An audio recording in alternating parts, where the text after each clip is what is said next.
안녕하세요. 24년 6월 22일에 있었던 지방직 공무원 시험 중에서 보건직 전공 과목인 공중보건에 대한 기출해설 특강 진행하도록 하겠습니다. 보건직 문제가 이제 공개가 되고 있기 때문에 여러분들에게 조금 더 정확한 문제에 대해서 해설을 해드릴 수 있게 됐죠. 문제를 보기 전에 전체적인 총평을 조금 하고 넘어가면은 문제 난이도는 좀 쉬운 편이었어요. 쉬운 편이었는데 그 중에서 조금 지엽적인 내용 문제 한두 문제 이런 식으로 있어서 공부를 좀 꼼꼼하게 한 수험생들은 100점을 맞을 수 있었을 것 같고요. 조금 뭐 이렇게 약간 기존 교재에 없는데 뭔가 조금 응용을 해야 된다던가 아니면 지엽적인 내용에서 나왔다던가 이런 내용 때문에 한두 문제 틀리는 경우들이 있었을 것 같아요. 그래서 보통 어느 정도 이제 합격에 가까우려면 90점 이상은 맞아야 되는 문제 난이도였다라고 보시면 되겠고, 문항 출제 분포는 보시면은 역학이랑 질병관리 쪽에서 출제가 되게 많이 됐어요. 특히 역학 보건 통계 쪽에 출제 빈도가 높았고 보건 행정에서도 출제 빈도가 좀 높은 편이었죠. 자, 문제 보실게요. 1번부터 보시면은 표본 추출 방법 나왔는데, 모집단을 몇 개의 소집단으로 분류를 한 다음에 각각의 집단에서 무작위로 추출한다. 이렇게 전체 모집단을 구분을 해놓고 거기에서 각각 무작위로 뽑는 것을 뭐다? 층화 무작위 추출이라고 했죠. 자, 요거를 집락 추출과 가끔 헷갈려 하시는 분들이 있는데, 집락 추출은 그냥 나뉘어져 있는 집단 중에서 집단 자체를 무작위로 통으로 뽑는 거예요. 집단 안에서 무작위로 뽑는 게 아니라 집단 자체를 통으로 뽑아야지 집락 표본 추출이 되죠. 정답은 층화 추출이었고요. 그래서 단순 무작위 추출은 전체 대상자 중에서 무작위로 단순하게 추출하는 거 방법으로 주로 난수표를 이용한다라고 했고, 층화 무작위 추출은 모집단을 층을 나눈 다음에 뭐 성별이라던가 나이라던가 이런 어떤 특성별로 집단을 구분하고 그 각 집단에서 무작위 추출을 하는 것을 층화 무작위 추출이라고 했죠. 자, 계통 추출은 일정한 간격으로, 그래서 5번, 10번, 15번, 20번 이런 식으로 간격을 가지고 뽑는 게 계통 추출. 집락 추출은 모집단을 구성하는 하부 집락들이 있을 때 그 집락 중에 몇 개의 집락을 무작위로 집단 자체를 뽑아서 그 집단을 전수조사하는 게 집락 표본 추출이다라고 했습니다. 자, 2번 문제, 알마타 선언에서 우리 너무 중요하게 강조했던 내용이죠. 알마타 선언에서 제시한 1차 보건의료 필수 내용으로 옳지 않은 것, 치료기술 개발은 당연히 해당이 되지 않죠. 그래서 정답은 3번이고요. 자, 제가 여기 강의를 준비하면서 PPT를 보시면 PPT에 이렇게 뭔가 숫자가 갑자기 3번 막 이렇게 나오기도 하는데 그걸 왜 그렇게 그냥 뒀냐면, 제가 수업 중에서도 특히 요번 그 공중보건이나 보건행정 시험을 보면은 심화 이론에서 강조했던 요약된 내용들 안에서 85% 이상 문제가 출제가 됐어요. 거의 90% 가까이. 그래서 여러분들이 그 안심 노트를 통해서 제가 제공해드리는 요약만 봐도 85점 이상은 맞을 수 있었다. 근데 우리가 목적은 85점, 80점이 아니라 100점이 목적이기 때문에 꼼꼼하게 지엽적인 것까지 봐야 된다라고 했고, 지엽적인 문제도 있었지만 그 중요한 핵심 이론 안에서 거의 문제가 출제가 됐어요. 그래서 제가 이 기출해설 특강 강의를 준비하면서 PPT를 따로 강의용 PPT를 따로 만든 게 아니라 기존 강의에서 사용했던 PPT 그대로 다 가져온 거예요. 그만큼 우리 수업 안에서 다 다뤄졌던 중요한 내용들이다라고 하는 거죠. 자, 1차 보건의료의 필수 요소도 제가 너무너무 강조했고 거의 빈출이고 늘 시험 문제 한 문제 나온다 라고 강조를 했었죠. 그래서 주요 보건 문제에 대해서 예방 관리에 대한 교육을 해야 되고요. 식량 공급 촉진과 적절한 영양 증진 있었고, 안전한 식수 공급, 기본적인 위생, 모자 보건 사업, 주요 감염병에 대한 예방 접종, 지방 풍토병 예방 관리, 흔한 질병과 외상에 대한 치료, 필수 의약품 제공, 그리고 심신 장애자에 대한 사회의학적 재활까지가 1차 보건 의료의 필수 요소에 해당이 되겠죠. 자, 3번 문제, 민간보험과 구별되는 우리나라의 국민건강보험, 우리나라 국민건강보험의 특징. 자, 사회보험과 민간보험을 구분해 보면 민간보험은 임의가입이지만 사회보험인 국민건강보험은 사회보험이죠. 사회보험은 강제가입이다. 자, 사회보험은 균등한 급여 수준, 그래서 납부하는 보험료가 달라도 동일한 혜택을 받는다라고 했고요. 민간보험은 어때요? 균등한 급여 수준이 아니라 내가 보험료를 낸 만큼 거기에 따른 보장을 받는 거죠. 자, 보험료가 정액제인 게 민간보험, 민간보험, 국민건강 사회보험은 정률제라고 했고요. 민간보험은 자유경쟁의 원리가 적용이 되지만 국민건강보험 같은 사회보험은 정부기관이 독점해서 관리하죠. 정답은 2번. 그래서 요 사회보험과 민간보험도 이렇게 2x2 테이블로 나오는 요런 표로 나오면은 무조건 시험 문제다라고 굉장히 강조드렸죠. 그래서 이 내용은 제가 보건행정에서도 강조했지만 공중보건에도 자주 출제되는 내용이다라고 강조해드렸던 내용으로 사회보험은 강제가입, 민간보험은 임의가입이고요. 자, 사회보험은 공공기관이 독점하지만 민간보험은 자유경쟁이다. 사회보험은 보험료를 차등 부과한다. 그래서 능력에 비례해서 돈을 많이 버는 사람은 보험료를 많이 내고 적게 버는 사람은 적게 내죠. 자, 민간보험은 능력과 무관하게 본인이 계약하는 대로 보험료를 내게 된다. 그래서 사회보험은 보험료를 정률제로, 민간보험은 정액제로 납부를 하고 있고요. 자, 정률제로 내기 때문에 보험료가 차등이다라고 했어요. 사람마다 납부하는 보험료가 다르지만 급여 혜택은 동일하다라고 했고, 자, 민간보험은 돈을 내는 만큼 기여에 비례해서 급여 혜택을 받는다. 자, WHO에 대한 설명 옳지 않은 것. 1948년에 발족을 했다. 그래서 1948년 4월 7일에 발족해서 4월 7일이 세계보건의 날이죠. 자, 지역사무소는 몇 개? 6개의 지역사무소가 있다라고 했고요. 자, 우리나라는 서태평양 지역사무소에 가입이 되어 있으면서 1949년에 65번째로 가입됐다. 제가 요것도 강조해드렸었죠. 그래서 요 언제 가입했는지 몇 번째인지까지도 시험 문제 나온다라고 했어요. 정답은 2번이고, 요 내용 쭉 보고 넘어가서, 자, 북한이 1973년에 138번째로, 우리나라가 1994년에 65번째로 가입하는 것까지도 시험 문제다라고 했어요. 그래서 6개 지역사무소, 동지중해 지역이 이집트 카이로에 위치해 있고, 동남아시아 지역은 인도 뉴델리, 서태평양 지역이 인도 필리핀 마닐라, 범미주 지역이 미국 워싱턴 DC에 있고요. 유럽 지역은 덴마크 코펜하겐, 아프리카 지역이 콩고 브라자빌에 있죠. 그래서 우리나라는 서태평양, 북한은 동남아시아 지역으로 가입이 되어 있습니다.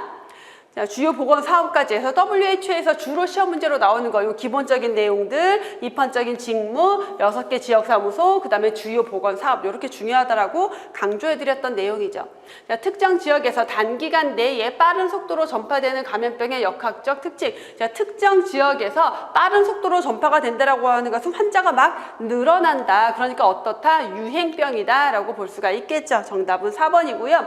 그래서 우리가 기술역학 변수에는 인적 변수와 시간적 변수와 지리적 변수가 있다라고 했었고, 인적 변수로는 그 사람이 가지고 있는 기본적인 특징들, 질병에 걸린 사람의 연령은 어떤지, 주로 어떤 성별에서 어떤 사회 경제적 수준에서 걸렸는지 보는 거고, 시간적으로는 장기 추세 변화냐, 주기 변화냐, 계절 변화냐, 단기 변화냐, 불규칙 변화냐, 지역적으로 볼 때는 범세계적, 범발적, 대유행, 팬데믹이 있었고요. 자, 유행병적이다, 토착병적이다, 산발적이다. 그래서 범세계적, 팬데믹이라고 하는 것은 2개 이상의 국가, 2개 이상의 대륙에서 광범위하게 유행하는 경우를 의미했고, 자, 어떤 지역에서 평소보다 환자가 많이 발생하면 유행병이다. 자, 토착병은 그 지역에서 항상 그 정도로 환자가 발생하고 있으면 토착병적, 산발적인 것은 여기저기에서 그냥 특정 어떤 지역적 특성 없이 여기저기에서 발생하는 경우를 산발적이라고 했죠.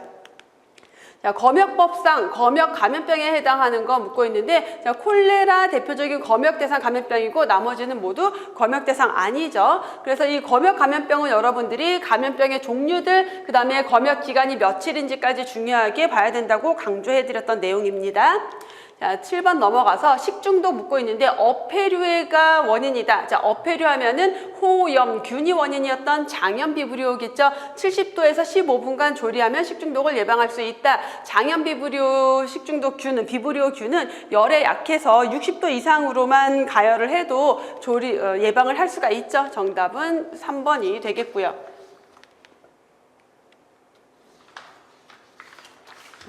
자, 그래서 장염비브리오균 하면은 대표적으로 호염균이라고 했어요. 염분을 좋아하는 균이다. 그러니까 염분을 좋아하니까 짠 바닷물에 주로 살고 있겠죠. 그래서 원인식품이 뭐다? 해산 어패류나 생선의 초밥 같은 것들. 잠복기는 평균 12시간 정도 되고요. 급성 위장염 증세가 나타나고 60도에서 15분 이상 가열하면은 예방할 수가 있습니다. 자, 불쾌지수 측정에 필요한 온열 요소, 불쾌지수는 기온과 기습 두 가지를 이용해서 불쾌감을 느끼는 정도를 나타낸 지수다라고 했어요. 정답은 1번이죠. 그래서 불쾌지수는 기온과 습도를 가지고 계산을 해서 불쾌지수가 80 이상이면은 대부분의 사람들이 불쾌감을 느끼고 85 이상이면은 그 대부분의 사람들이 참을 수 없는 상태다라고 했습니다. 자, 9번 문제, 공기의 공기를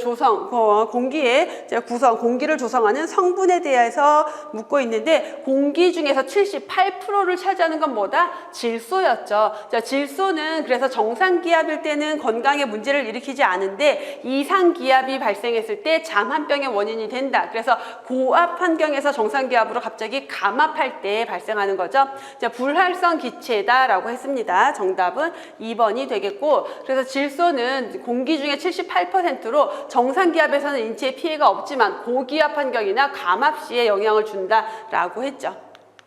자, 다음에 그래서 잠한병의 원인이 되는 게 질소라고 했고, 자, 질소는 불활성 기체다. 그래서 체외로 배출되지 않고 혈액 중에서 돌아다니다가 혈관을 막아서 장애를 일으키게 되는 거죠.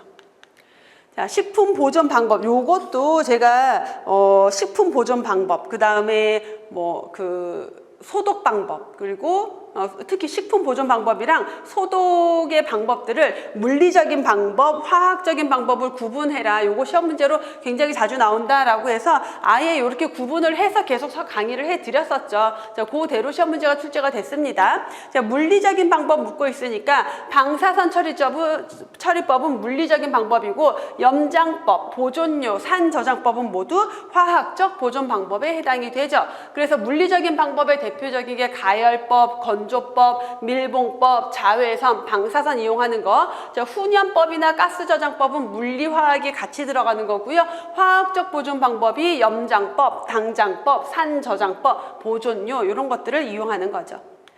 자, 다음 11번. 보건지표 산출에 필요한 정보 옳게 짝지어지지 않은 것인데, 조출생률은 누구 중에서 전체 인구 집단 중에서 출생자가 몇 명인지를 보는 거예요. 그래서 인구 1000명당 출생아 숫자이기 때문에 14에서 49세 여자가 아니라 연중앙 인구가 필요하겠고요. 자, 영아 사망률은 1세 미만의 영아 사망자 숫자와 출생아 수, 그래서 출생아 1000명당 영아 사망자 숫자. 비례 사망 지수는 전체 사망자 중에서 50세 이상이 차지하는 비율, 그래서 전체 사망자 숫자와 그 해에 50세 이상 사망자 숫자가 필요하고요. 알파 인덱스는 신생아 사망과 영아 사망을 비교한 거다. 그래서 신생아 사망자 숫자 분의 영아 사망자 숫자로 계산이 됐죠. 정답은 1번이 되겠고요. 그래서 조출생률, 이거는 추가 설명 안 하고 넘어가도록 할게요.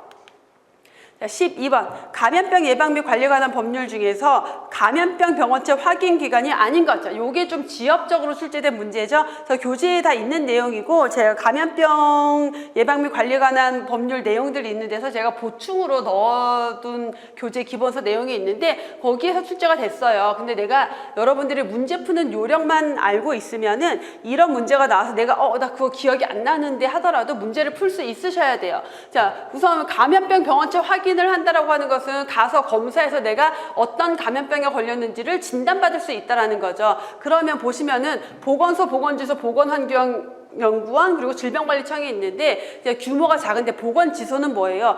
보건소에만으로는 다 감당이 어려우니까 지소가 하나 나와 있는 거기 때문에 여기는 규모가 작아요. 그래서 감염병 진단까지 할 수는 없어요. 그래서 보건지소를 이런 식으로 고르셔도 되고, 공부를 우리가 좀 꼼꼼히 한 수험생이라면 요거 당연히 알고 있었겠죠. 그래서 감염병 병원체 확인 기관으로는 질병관리청, 질병대응센터, 보건환경연구원, 보건소, 그 다음에 진단검사의학과 전문의가 있어야 돼요. 그래야지 진단을 내릴 수가 있습니다. 자, 의과대학 중에서도 진단검사의학과가 개설된 의과대학, 결핵협회 같은 경우는 결핵환자 병원체만 확인을 하고요.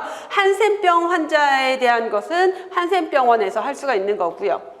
이렇게 보시면 되겠고, 자, 13번 넘어가서 의료법 시행규칙상 진료기록부 등을 보존한 보존기간 순서대로, 긴 것부터 순서대로 나열하래요. 자, 요거 우리 어떻게 기억했어요? 자, 요거 그냥 바로 넘어가서 이거 가지고 먼저 보면은, 우선 의사가 환자에 대해서 직접 뭔가 이 환자가 어떤 증상으로 왔고 뭘 어떤 처방을 했고 그다음에 이 환자를 수술할 때 어떤 내용의 수술이 이루어졌고 이렇게 의사가 직접 기록하는 거는 되게 중요해요. 10년. 그래서 진료기록부랑 수술기록만 10년, 나머지는 다 몇 년? 5년을 베이스로 두면 돼요. 기본 5년. 자, 그 다음에 내가 병원에서 들고 나오는 거는 연수가 좀 짧다. 자, 들고 나오는 걸로는 처방전이 있고요. 그 다음에 진단서 같은 의무기록 사본이 있어요. 근데 우리가 갖고 왔을 때 의무기록 사본은 어떻게 해요? 갖고 와서 학교에 제출하든 회사에 제출하든 보험회사에 제출하든 해서 잊어버리면 안 되죠. 조금 더 중요한 거 3년. 자, 처방전은 어때요? 약 처방전 받아서 집에 가지고 오면 환자 보관용을 다 여러분들 버리죠. 그러니까 얘는 2년,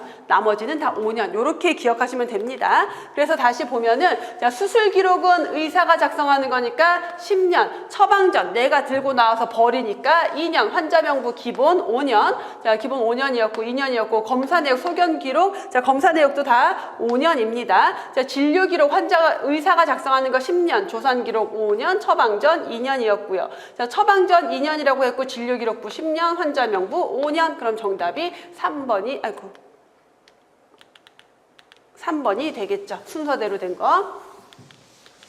자, 14번 질병 통계에 사용되는 역학 지표 옳은 것. 2차 발병률은 질병의 중증도가 아니라 뭐를 나타낸다? 감염력 또는 전파력 을 나타내는 지표가 되고요. 발생률은 어떤 시점의 특정 질환에 이완되어 있는 환자 수다. 이건 뭐예요? 어떤 시점의 질환에 이완되어 있는 환자 수는 유병률을 의미하겠죠. 자, 유행기간이 매우 짧을 때는 유병률과 발생률이 같아진다. 어때요? 자, 유병률은 발생률 곱하기 질병의 이환기간과 비슷하다라고 했는데 이 이환기간이 너무 짧아지면 감염병처럼 자, 그렇게 되면 얘가 없어지면서 P와 I가 같아진다. 그래서 발생률과 유병률이 같아진다라는 거. 자, 일정 기간 한 인구 집단에서 새롭게 발생한 환자 수를 보는 것은 뭐다? 요게 바로 발생률이죠. 그래서 정답은 3번이 되겠고요. 자, 그래서 이거는 넘어가고. 자, 15번. 산업재해 보상보험에 대한 설명으로 옳은 것. 자, 상시 근로자 1인 미만인 사업장은 제외된다라고 하고 있는데 상시 근로자가 아니어도 근로자가 한 명만 있어도 무조건 포함입니다. 그래서 제외되지 않는다라고 했고요. 사업주가 보험료를 전액 부담하는 것을 원칙으로 하고요. 그다음에 사업주의 자유의사에 따라서 가입을 선택할 수 있다. 산재보험도 사회보험이기 때문에 강제 가입이다라고 했어요. 자, 우리 출근하다가 다치면 산재다 아니다? 산재다라고 했죠. 수업 중에 제가 다 얘기해드렸던 거죠. 그래서 정답은 2번이 되는 문제입니다. 그래서 보시면은 산재보험은 기본적으로 강제보험이고요. 그래서 사업주는 산재보험에 무조건 가입을 해야 되고 모든 근로자는 수혜자가 돼요. 자, 가입자는 사업주, 수혜자는 근로자가 되는 거고 소득과 의료를 동시에 보장하는 사회보장제도다. 사업장 중심으로 관리가 이루어지고 있고요. 한 명 이상의 근로자를 고용하는 모든 사업장이 대상이 돼요. 상시 근로자라고 하는 것은 그 한 명이 그냥 정규직인 거예요. 쭉 있어야 되는 건데 정규직이 아니어도 근로자를 고용하고 있으면 무조건 된다라는 겁니다. 그래서 산재보험은 무과실 책임주의, 고용주에게 과실이 그 산재가 발생하는데 고용주의 과실이 없어도 책임을 져야 하고 정률 보상 방식이고 그래서 내가 받던 월급의 몇 % 이렇게 보상을 받고요. 사회보험제도면서 현실 우선주의다라고 하는 것은 유족급여 같은 거 지급할 때 현재 부양하고 있는 가족에게 지급을 한다라고 보시면 됩니다.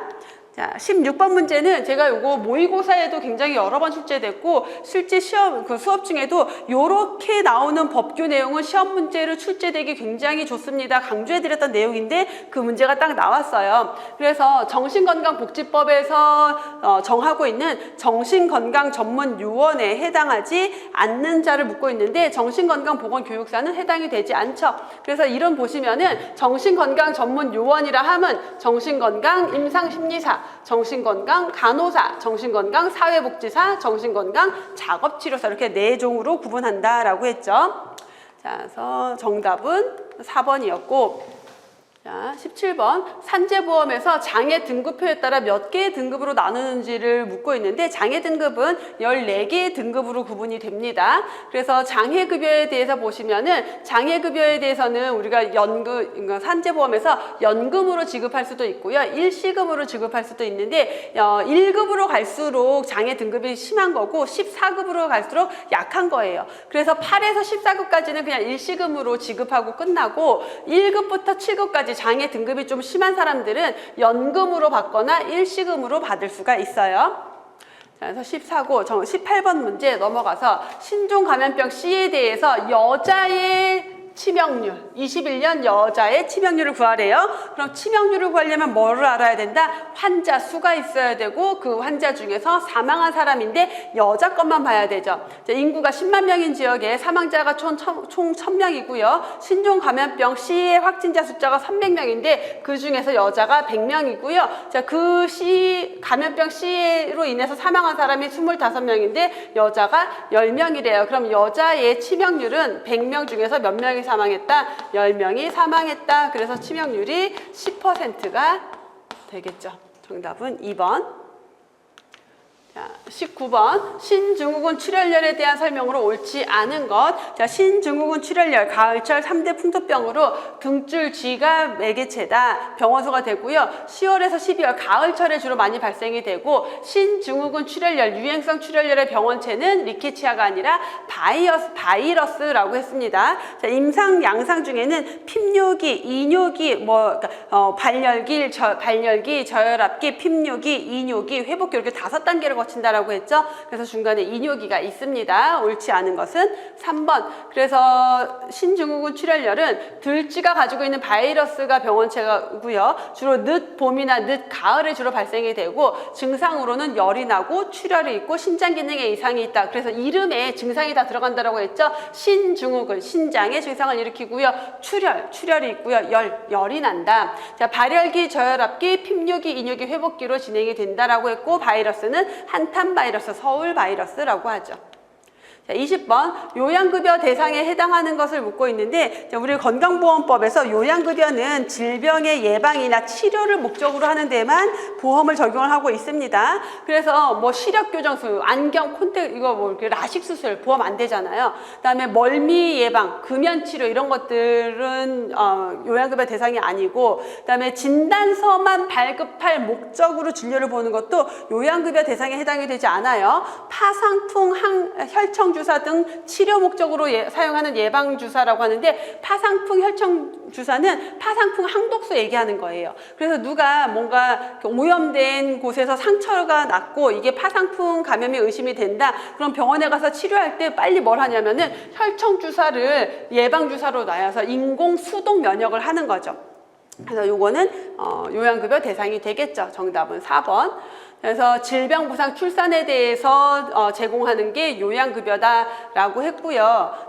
아까 증명서 발급에 대한 건데, 그래서 보시면은 구체적으로 들어가 보면은 건강보험 요양급여 기준에 관한 규칙에서 요양급여가 안 되는 거, 그러니까 건강보험 적용 안 되는 거가 엄청 이렇게 쭉 나열이 되어 있어요. 이제 거기에 해당되는 내용들이고 그 중에서도 증명서 발급을 목적으로 질병부상 그러니까 증명서를 발급할 목적으로 진료를 볼 때는 비급여다라는 거예요. 그래서 우리가 보통은 증명서만 띄러 가서 진료를 보는 게 아니라 보통 진료를 보면서 증명서도 같이 발급받죠. 그럼 보험이 되는 거예요. 근데 나는 진료는 다 필요 없고 증명서만 발급받을 거야. 이러면 보험이 안 된다라는 거죠. 그리고 당연히 진료를 봐야 되겠죠. 어떤 진료를 건강 문제에 대한 거 얘기하면서 띄면 되겠죠.